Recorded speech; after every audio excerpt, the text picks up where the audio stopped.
Good evening, Canucks fans. Welcome to an emergency edition of Canucks Conversation. My name is David Quadrelli. I will be joined any moment now by Harmon Dial. But me and Jake Fraser, our producer for tonight, were standing by and we were just seeing so much action in the chat that we decided we just had to go live. Harmon's away writing right now. Tyson Cole's writing up the newser for Canucks Army. So I'm just kind of sitting here thinking, all right, I'd like to go live. Like, I want to interact with everybody. And I was replying to some people in the chat, but I wanted to get this show on the road because by now you've heard the news. Conor Garland has been traded to the Columbus Blue Jackets, a second and a third round pick coming back to the Canucks. Harm's going to give his take on this as well. I'm curious what the chat thinks. A lot of people have varying opinions on this one, it seems. And honestly, the take you're going to hear me give a lot is that given the circumstances, this trade return isn't really much of a surprise. Now, that being said, that's not to absolve Canucks management and say, well, whatever, they couldn't have done anything. Because you know what would have made Conor Garland more valuable? Not having a 6x6 extension attached to him. And someone in the chat already said, how does Nick Waugh go for a first and a fifth round pick and Garland goes for a second and a third? I'll tell you how. He ain't extended long-term beyond this season. And that's a big point that people need to remember when it comes to this. So don't hate the return because I don't think management could have done much better. I think you're okay with a second and a third. And at the end of the day, we've been saying for a while now, if you're new here, we've been saying for a while now that you really had to move one of these vets with term, multiple vets with term. And Garland was probably one of the easier ones because put it this way, folks, Canucks are rebuilding, right? When Conor Garland signed a contract here, he did not think they would be rebuilding. The Canucks didn't think they would be rebuilding.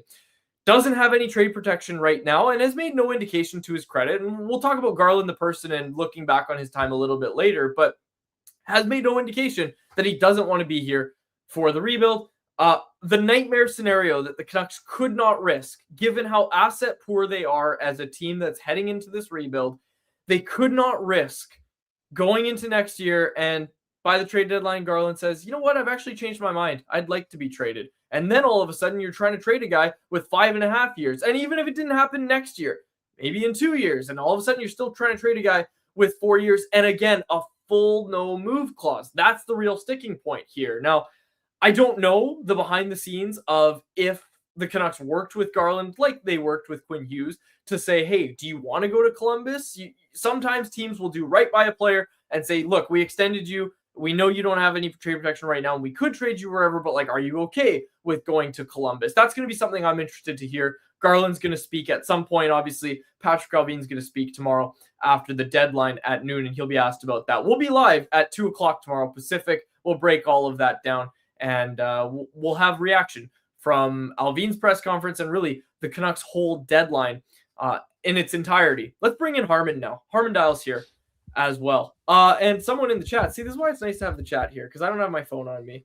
Someone in the chat, few people in the chat said, Dollywall said that the agent was involved, which is great. So you're going to have, Conor Garland was told that, hey, Columbus is an option, and Conor Garland seems to want to go to Columbus. Harmon, you join us now.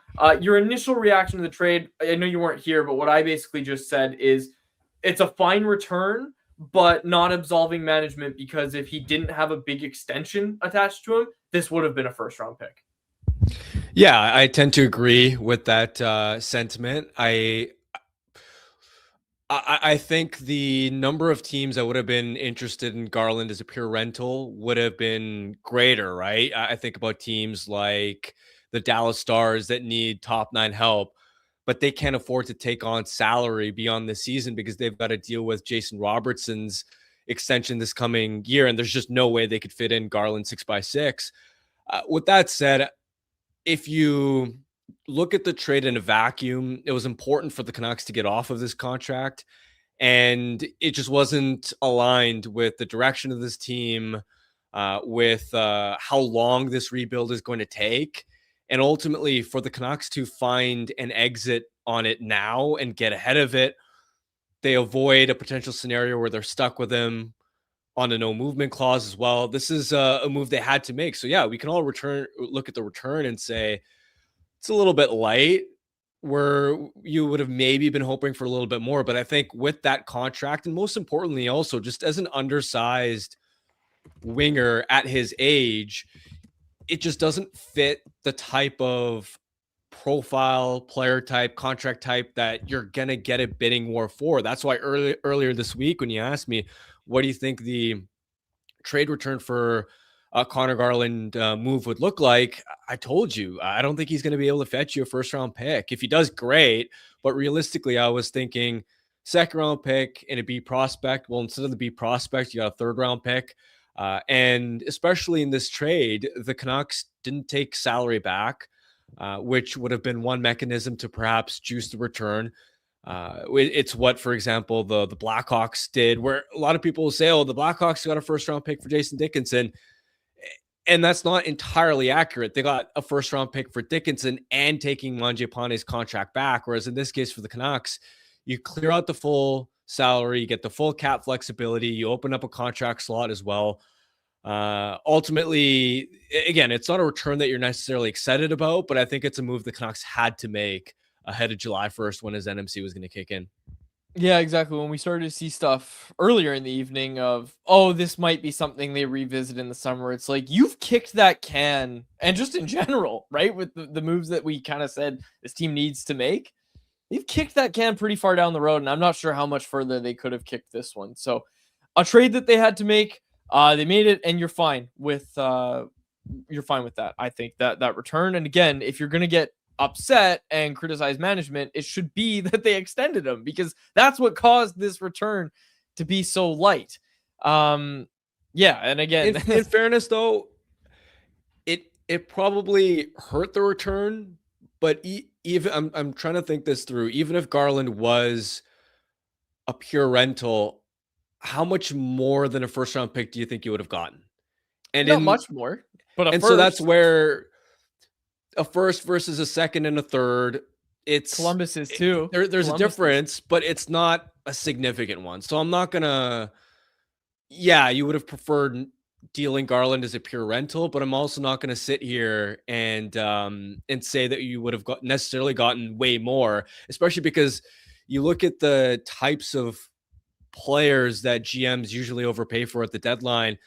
It's players that play the premium positions, down the middle, right shot defense, and they're players that have more size. And this is where Garland, I've always said this before, where he's always struck me as a player that is more valuable on the ice than as a trade asset, in the sense that I don't think around the league he's rated as highly as he should be. And that's part of the reason why I really like this trade from Columbus's perspective, because most of the time when you're swinging and just moving second and third round picks for a player, it's for depth contributors. Whereas in this case, I think Garland can legitimately move the needle for them.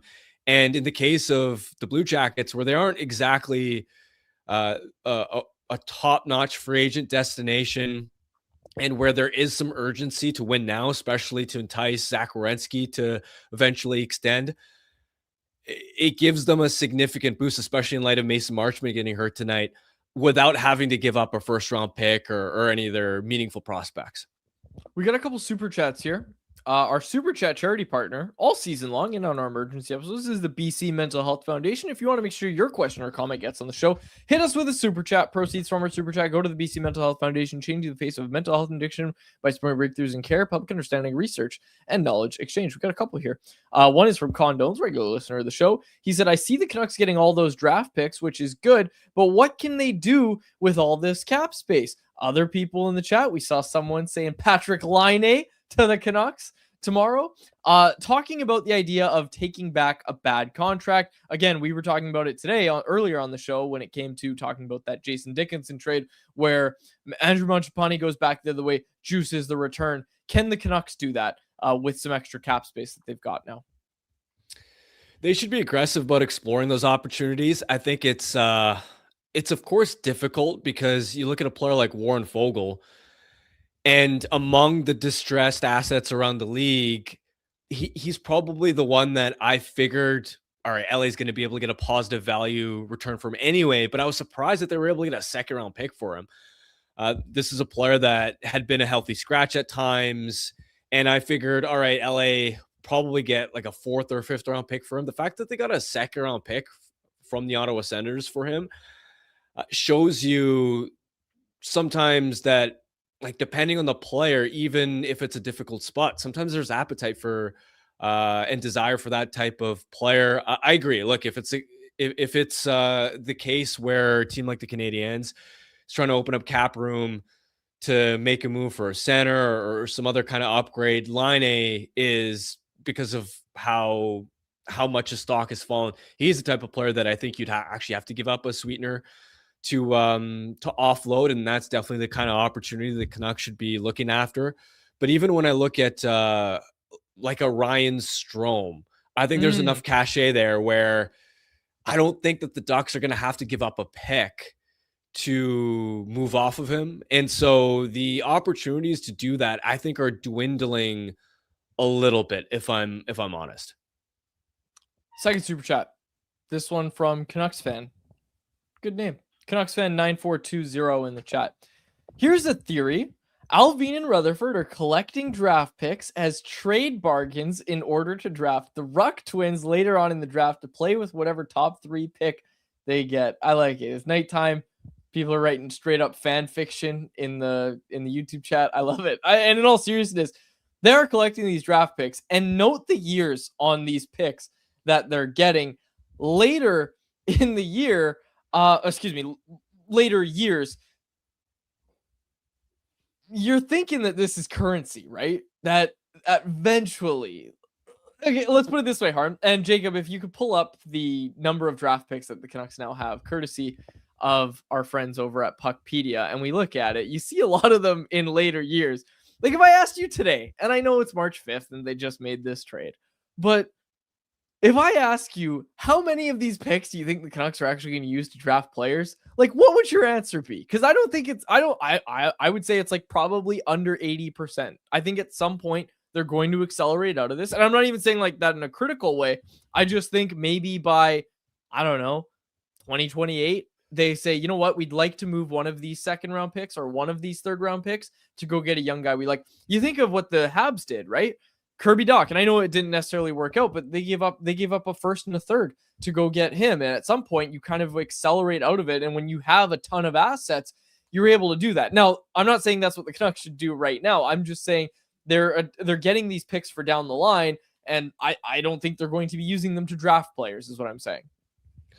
We'll see. That's quite a ways away. I would hope that they hang on to as many of those picks as possible, right? This rebuilding effort is going to take a long time. I mean, we've said it before. This is the Canucks right now are similar to the pre-Bedard Blackhawks or the pre-Celebrini Sharks. It's going to take a long time, and to think by the time we reach 2028, just a couple of years from now, that the Canucks are going to be in a position where they should be looking to accelerate out of a rebuild. I don't agree with that sentiment. I do like the idea generally of spreading out those picks, and sure, you have to wait a little bit longer to, for example, realize the value of that Columbus 2nd rounder. But I would also point out the Blue Jackets are in a precarious big picture situation where Werenski only has 2 years of term left beyond this. And so if the Blue Jackets end up in a Quinn Hughes-like situation where they aren't able to win, where they aren't able to convince Werenski to stay, well, then they're going to have to trade him ahead of that final year of his contract, which would realistically mean the 2027 offseason. And the Canucks own the Blue Jackets 2027-28 2nd rounder now. So look, Columbus is at an inflection point where they've got a lot of young talent, and I'm not necessarily saying that they are gonna fail to keep Werenski. There could easily be a scenario where their young talent takes a step, Fantilli, Johnson, all these guys, and they make the playoffs this year. They build on that next season. Werenski extends, and in 2028, we're talking about the Columbus Blue Jackets in a similar way that we talk about maybe the Montreal Canadiens or the Red Wings or the Sabres. Like, that's one possibility, but there's also a real possibility that if they aren't able to get over that hump and make the playoffs, if they aren't able to keep Werenski, that they may be forced to retool, and that 2027-28 second round pick could end up being higher than maybe you expect it to be. Super chat related to what we're talking about. This one's from Colby Burgess in the chat. It's for $5. It's a donation to the BC Mental Health Foundation. We appreciate it. He said, no. 3 no's. Use the picks and other players to upgrade the picks from thirds to seconds and seconds to firsts, not players. I like it. And again, this is the point I was trying to make, is just it's currency, right? It's currency that they're going to be able to use down the line. Patrick Alvin with a quote. This from a Canucks press release. This is Alvin. We really appreciate all that Conor has done for the hockey club and want to thank him for his 5 years in Vancouver. A play driver and strong competitor. He was a key contributor on the ice. Collecting 2 more draft picks aligns really well with our vision moving forward and will help us in our rebuild. That R word getting used a lot around Rogers Arena right now. I want to talk about Conor Garland, the person, and what he meant to this fan base, because there's a lot of reaction in the chat. And it's funny because as media guys, sometimes it's kind of hard for us to, to come out here and really understand how people are feeling. But let's not forget, this fan base chanted Conor Garland's name. He had a connection with the fans that was felt both ways. How are you going to look back on Conor Garland's time in Vancouver? And again, remembering that he got here in that disastrous OEL trade. He was a heart and soul player, and to me, it's a shame that in a similar way that we talked about how Kiefer Sherwood never got a chance to play playoff hockey here, I wish we got to see more playoff hockey from Conor Garland, because I'll never forget being in the building for Game 7 of Round 2 against the Oilers. Remember the Canucks were down 3-0 in that game? Garland was the only forward who from start to finish was consistently driving play, consistently making chances happen. He was almost single-handedly dragging the Canucks into the fight in that game. And of course, they made it 3-2, almost completed the comeback in the third period. But that is probably going to be my strongest impression and memory of Garland, is just in that situation where the Canucks were undermanned, because remember, Brock Besser wasn't able to play because of blood clots, and all of a sudden they were relying on Ilya Mikheyev in the top 6, Phil DiGiuseppe in the top 6, if my memory serves me correctly. They just didn't, and Elias Pettersson was struggling at the time. They just didn't have a lot of go-to players. They were kind of running on fumes, and that's where, again, Garland was the most noticeable player. And of course, they fell short in the game, but that just was a statement of, despite him being smaller and teams always wondering about, can undersized forwards make an impact in the postseason? That game was this guy has so much heart and fight in his game that he's going to be able to make an impact in the biggest games possible. Even go back to the World Championships for the U.S. this past summer, where they finally won, I think, their first gold in like 50 years, where Zeev Buium won gold there too, and Garland was such a factor there. It's just a shame that he didn't get to play more meaningful hockey here. Well said. Well said. People putting theirs in the chat, their favorite memories of Garland. The fight against Trevor Zegras. We're not going to forget that anytime soon, of course. I'll give you one. The between the legs overtime goal against the Buffalo Sabres. Do you remember that? Where he was literally facing away and swept it in between his legs. I loved how low he got to the ice. I love his work along the walls. And again, I know you're talking about how he kind of showed himself to be somebody that can play in the playoffs, but just the way he's able to protect the puck and really drive to the middle, like that's not easy to do. Getting to the middle of the ice is one of the hardest things to do in hockey. He's able to do it. Like you said, heart and soul guy.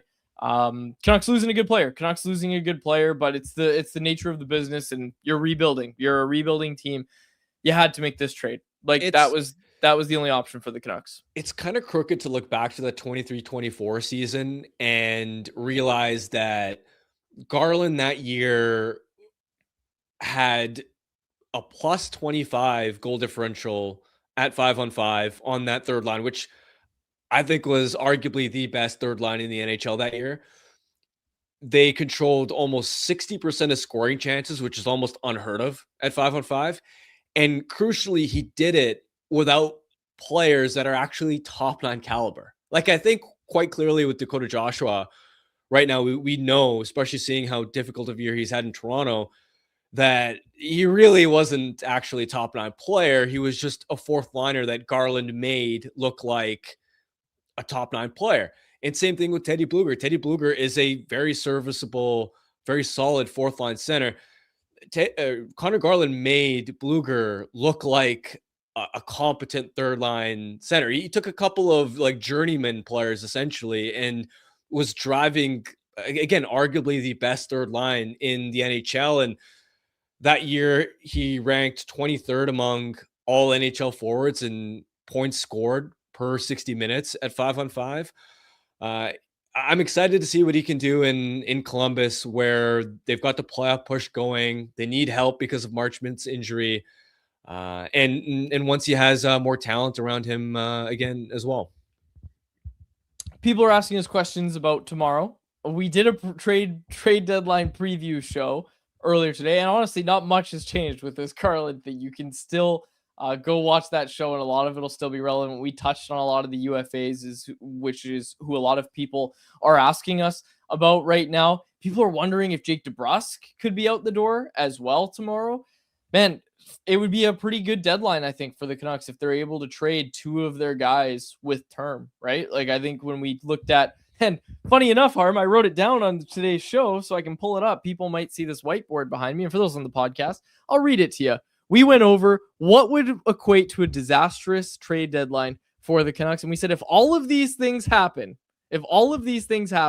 it's a disaster. It says, can't trade Evander Kane, extend Teddy Bluger, you can't move your other UFAs, and not moving a forward with term. Harm, I think we can cross off one of those things. The Canucks have moved a forward with term. And honestly, of course, the more they're able to do, the better.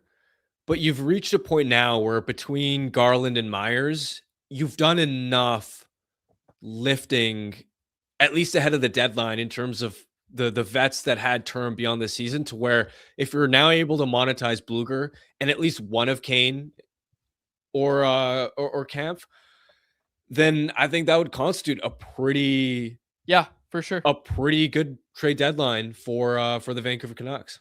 You really don't want Kane here after the deadline. I know we touched on that. Earlier today, but just to reiterate it, you really don't want Evander Kane here after the deadline. You don't. I really liked the Canucks lineup against the Hurricanes without Evander Kane in it. Really liked what Elias Pettersson looked like without Evander Kane on his wing. And trust me, that's not supposed to be like all Elias Pettersson needs is better wingers. That's not a talking point you'll hear me say very much. But I don't know. We saw Tom Villander's comments last night about it was nice that everybody was trying. I don't know. I don't have much time for Evander Kane after the deadline personally, but we'll see. We'll see if they're able to get a market for him going tomorrow. All right.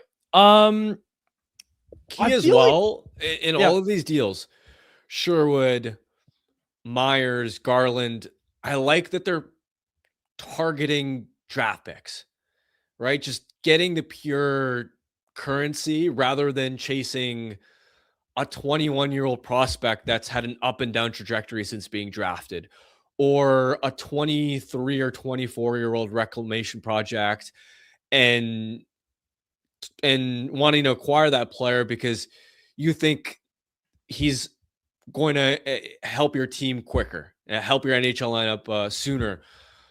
I like that they're targeting just the draft picks because that at least, there's no guarantee in terms of what a second round pick is going to become. A lot of second round picks end up flaming out, but the more of them that you stockpile at a volume, the greater your chances of their lottery tickets of not just hitting, but sometimes when you hit with these second round picks, you hit big, right? You think back to 2014 when the Canucks, and this is at a time when they weren't even stockpiling second round picks. This was with their own second round pick, I believe, but they drafted Thatcher Demko. Before his injuries, he was one of the most talented goaltenders in the NHL. We've seen plenty of like Lane Hudson type, Sebastian Aho type guys taken in the second round as well. And it's, again, those are rare, but if you shoot at a high volume, maybe you'll get lucky and get outsized returns for what that draft pick is. It's funny you say that because we got a super chat from @7and7, another regular listener of the show, who said the more picks the Canucks get, the better the odds they hit on one in helping out in the future. And I'll Another give you super chat. a Canucks specific example. I believe the second round pick that and I want to double check this, but I believe the second round pick that the Canucks paid Calgary to get Sven Baertschi ended up being Rasmus Andersson. Yes, it did. There you go. Have to check that? I was like 99% sure, but I wanted to just triple check it. You never know. It's been a lot of years since that happened. Where did Kucherov go in the draft? Wasn't he a third round pick? Yeah, he was late. There you go. No, second round pick, 58th overall. So, the Canucks Point was the third round pick. They may have just traded for Nikita Kucherov and Braden Point, right? Right? All right. We got another super chat here. This is from Matt Folger in the chat. He said, who in the organization championed the Kane acquisition? I don't know the answer to that. Do you? I don't. Yeah, I don't know. We'll say it was a team effort for that one. Well, yeah, okay. I don't think it was one person standing up in a boardroom saying, I want Evander Kane. Bring me Evander Kane. All right. Okay, let's get to the Canucks perspective of this, of now what? Right. And now when we look at the Canucks lines, you can check these on dailyfaceoff.com. We look at the Canucks line combinations. Who stands to benefit the most from a Conor Garland trade? It's a good question. I would say just generally the young wingers that are, and they're not all young. I was going to say Linus Carlson, and then I remembered he's 26 years old. He's in his prime, and neither is a guy like Nils Höglander, but it is Carlson, Höglander, Ogren that I think about in terms of you want to seize the opportunity in lineup spots in general as well. Even though he's a center, not a winger, hopefully this opens up a chance for Aatu Räty to be an everyday player down the stretch rather than spending so many games in the press boxes, a healthy scratch. But certainly when you think about guys that could play with Elias Pettersson, I do first look at Höglander, and I mean, we already saw him there last game, but Höglander, Carlson, and Ogren, and specifically Carlson, since he's also a right winger. And it's strange.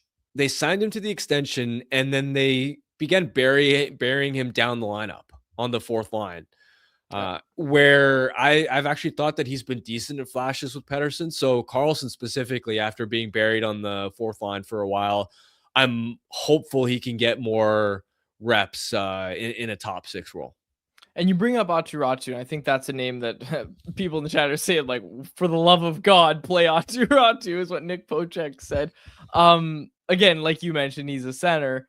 If you're able to trade one of Bluger or Kampf, like, there you go. You've got room for Räty, and then you've also potentially got room for another guy. And again, it sucks. It sucks at a moment like this that Jonathan Lekkerimäki's out for the season with that shoulder surgery. Absolutely sucks, because this would be a prime opportunity for him to get those top 6 minutes. And now it's going to be a bit of a different situation when he gets back to camp next year. But I look at a guy like Ty Mueller in Abbotsford. He got a quick look at the end of last season. For some reason, Dave Hall really likes him, but for some reason, Patrick Allvin loves to bring up Ty Mueller every chance he gets. So I look at a guy like Ty Mueller okay, can he get more than just a couple games at the end of the season? Like, can he get a good run as a fourth line center for the Canucks? Can he start to kill some penalties for the Canucks? They clearly like this kid. They clearly believe in him to some extent. He's a guy that I have my eye on down the stretch here, depending on what else they do down the deadline. Someone in the chat, LC250, said also Nils Aman. I did not remember Nils Aman existed. It happens all the time to me. I forgot about Nils Aman. Nils Aman, I guess, is there too. Well, also not just opportunities for a guy like Mueller potentially. And if we're talking about Mueller, I think that would be much closer to the end of the actual season, or if there are injuries down the stretch. But also when we think about potentially going out and signing undrafted free agents from college, it is an extra carrot to be able to dangle that, hey, not only can we offer you an ELC, but we can help you burn that first year right away, you're going to get an NHL opportunity and maybe even further up the lineup. And that can be an incentive that can help you. It gives you a leg up compared to other teams that might have an interest in the same college free agent, but doesn't have the same NHL opportunity to offer. I like this. People aren't wasting any time in getting their next trades in. At Bree Beck in the chat said, I think we should try to trade Rossi to Montreal for Michael H and a pick. I like it. I love people just throwing these out there. Montreal would never. Yeah, if Jacob were here, he would be very, very upset with that. He would be firing up his mic right now to shut that down for the next 2 minutes. Okay. I don't think I have much else. I feel like we've covered everything when it comes to Garland and this specific trade. Just a reminder for everybody, Daily Faceoff, the Daily Faceoff trade deadline special goes live at 8 a.m. tomorrow, 8 a.m. Pacific, of course. You won't want to miss that. The Canucks Army live blog is up, courtesy of Lachlan Irvin, at 7 a.m. over at CanucksArmy.com, and we'll be following along the action all day. Constant refreshes, constant updates over at the Canucks Army live blog. So if you're at work, just keep that open, and it'll keep refreshing as stuff happens. So keep an eye on Canucks Army tomorrow, and Harmon and I will be back at 2 p.m. Pacific right here on the Canucks Army YouTube channel for a regular edition, a post-deadline edition of Canucks Conversation. Harm, anything you want to plug? Anything you want to say? No, just excited to recap everything once the deadline's officially over tomorrow. And again, even though the return isn't particularly stellar, it at least finally looks like the Canucks are, at least in this mode, at least at this stage, aggressively selling and entering what would appear to be a proper rebuild. Yep. That was what we were saying the whole time, right? It's great you're using the word rebuild. It's great you're saying it. Now we got to see your actions follow that. And especially, like, if they aren't going to be able to trade all their UFAs, which we're not sure if that's going to happen, at least they're starting to move some guys with term as well. This one from Brad Lewis. I know it's not anyone else, which is a regular fixture on our main show if you're new here. He said, need to claim Douglas off waivers tomorrow. Did you really think you'd get through a whole day without me bringing up Curtis Douglas on waivers? 6'9", Oakville, Ontario. My gosh, this guy was made in a lab for me to be excited about. Yeah, I'm all over that. I don't know how I didn't say it on today's show. I'm so glad that we had this emergency show and that Brad reminded me, because I was thinking about that today. The idea of claiming Curtis Douglas. You can have your Curtis Douglas. Just give me Aturatu in the lineup. That's all I care about. That's a center that I'm clamoring for. And what a great trade. What a great trade it would be. What a great trade-off if, hey, we sold Teddy Blueger, we sold David Kampf, but we claimed Curtis Douglas, Aturatu's getting in the lineup. Everybody would be happy. Sure, yeah. Did something else just happen? Okay, new trade. John Carlson is being traded to Anaheim. Wow.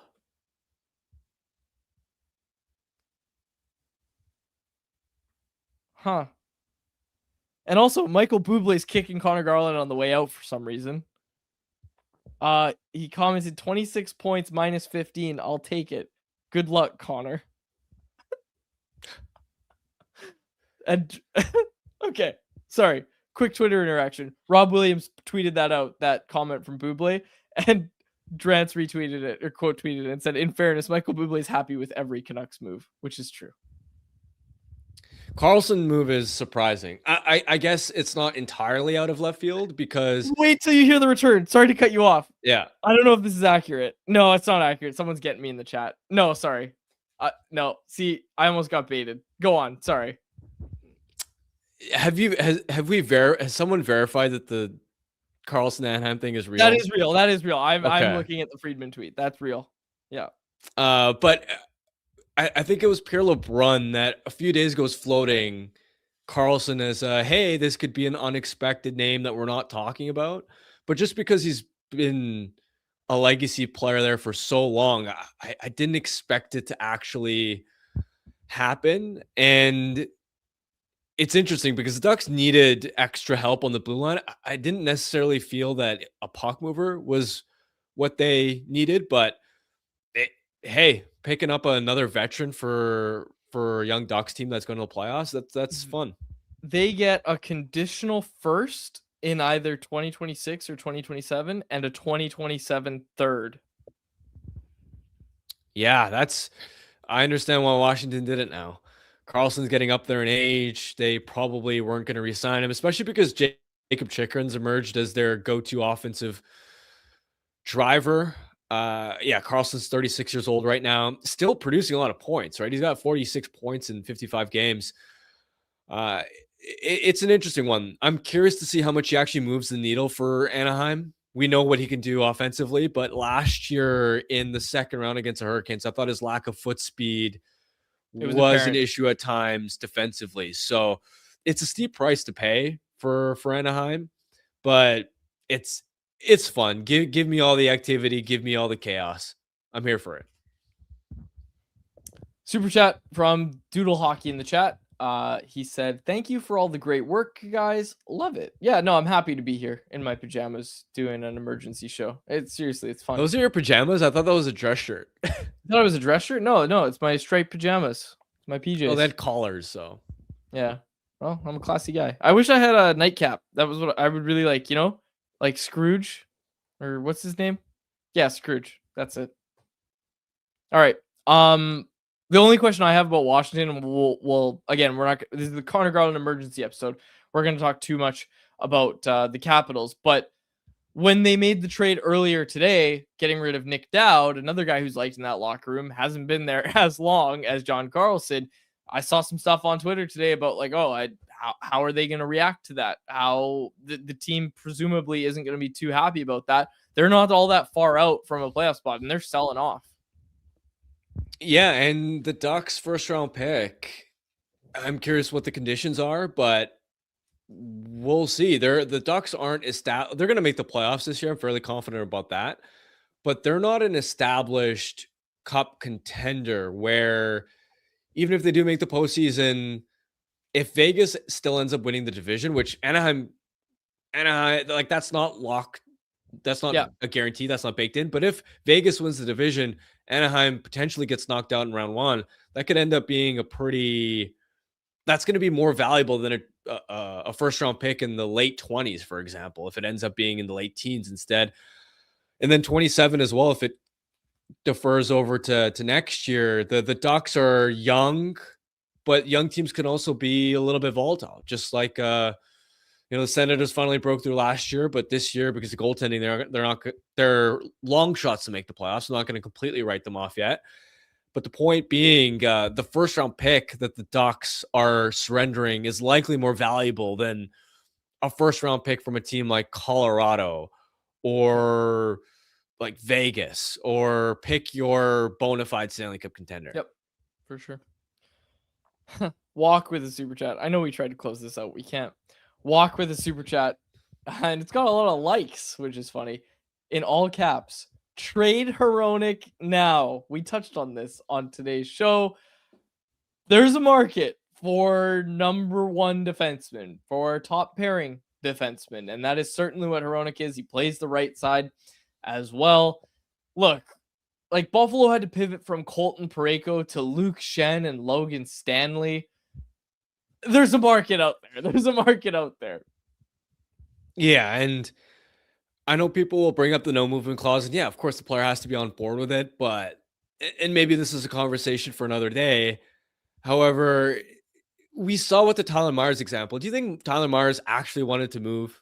Right? He's got a young family. He spends his summers here. He's getting up there in age. He probably just wanted to, like, he's been here forever in Vancouver, right? It's not as if he's only been in Vancouver for a couple of seasons. He probably just wanted to stay. But when a team approaches a player and so clearly wants to move on from you, a player at least is somewhat open-minded about, all right, maybe not this destination, but if you send me to the right spot, I'll consider it, right? Even Parayko shut down Buffalo, but in fairness, even though the Sabres are a wagon now, you're proposing, hey, do you want to move from St. Louis to Buffalo? Do you want to live in Buffalo for a long time? Not every player is going to want to live in Buffalo. And we saw some other reports come out that he'd welcome Pareko would a trade to the West Coast. Maybe the point being, even though he shut down that trade, he's still open minded. He's not saying, "Oh, St. Louis is the only franchise I'll ever play for." And to me, if you're the Canucks, it doesn't have to be ahead of this deadline, but in the summer, even though I understand the appeal of how much you would mean as a veteran, as a mentor, if the offers are massive, the interest is massive. I don't think the Canucks can just shut that down without listening. You at least have to listen, even if you aren't inclined to aggressively want to shop him. And if the offers do start to blow you away, then I think you would have to consider at least going to him and broaching the subject. And then if he tells you no, I can't picture myself anywhere but Vancouver, then fine, you accept it. But at least at this point, it doesn't even seem like the Canucks have entertained the idea. Yeah. And you don't leak that you asked him to waive. You don't do that. You do your best not to do that. Another super chat here. What about claiming Holtz? Alexander Holtz, another name on waiver stage. 24-year-old winger. Right shot winger. 24 years old. He's Swedish. That's important. Played 28 games with Vegas this year. 9 points. Not a fan. I think he's flamed out. He's one-dimensional. He's got a wicked shot, but he's a pretty slow skater. Doesn't do a whole lot else. I think there isn't much upside or development runway left in his game, and he's one of those players that isn't skilled and talented enough to produce in your top six, and he doesn't play a well-rounded enough game off the forecheck and defensively and contributing in other ways to be a fit in your bottom six either. That's part of the reason why I think Vegas went out and acquired Cole Smith from the Predators for a third-round pick, is just because they didn't want to use Holtz as an everyday player. So Lucas Reichel? Yeah, kind of. And honestly, I think the Canucks have enough forwards internally that they need to be giving these opportunities to and these minutes to. But you're still on board with Curtis Douglas? I couldn't care either way. I don't think he moves the needle. I don't think he's actually that good. 6'9". You know what went at this deadline, Harm? Size. Yeah, but those other players are still at least somewhat capable. Yeah, then get him a skating coach. Get him a skating coach. I don't even know if he's a good skater. I really don't. But yeah, we talked about this today as well, of the rehab some value from guys. I'm not saying that's exactly what they're going to do with Curtis Douglas, but as we kind of transition away from Garland, and this is turning into a regular episode of Canucks Convo, we're almost going for an hour. Jacob's got a newborn. He's going to be up in an hour anyway. I feel horrible. But when we talk about the deadline tomorrow and the idea of extending Teddy Blueger, we have that on there as a big no-no. What we said earlier today, and this isn't relevant to Curtis Douglas, it's relevant to what I was just saying about size, though, is that you can go sign that veteran leadership in free agency. You can overpay for it. You can retain on those guys at the deadline if you need to. Just go get some big bottom six centers. That's what I'd be doing if I were a GM heading into this offseason. Just go sign big bottom six centers, because that's all teams want anyway. You're going to be able to get credible bottom six centers. I don't know how many bottom six centers with size that are actually decent are going to be available. Yeah. Right. If you start getting into Vancouver, you want size, you want defensive ability, you want he can legitimately hold his own. And once you good on faceoffs, can kill penalties, the more boxes you start checking, the more likely that player is to have offers elsewhere, to the point where even if you offer that player a high AAV, low-term contract, probably not going to want to resign or sign in Vancouver. All right. I don't have anything else. I think we can actually close. Someone wants us to do Tankathon. Jacob, do you want to do Tankathon? It's up to you. If we have the bandwidth. You already did it today, though. Should okay, we keep so it to once a day? Yeah, sure. I'm fine with that. I don't care.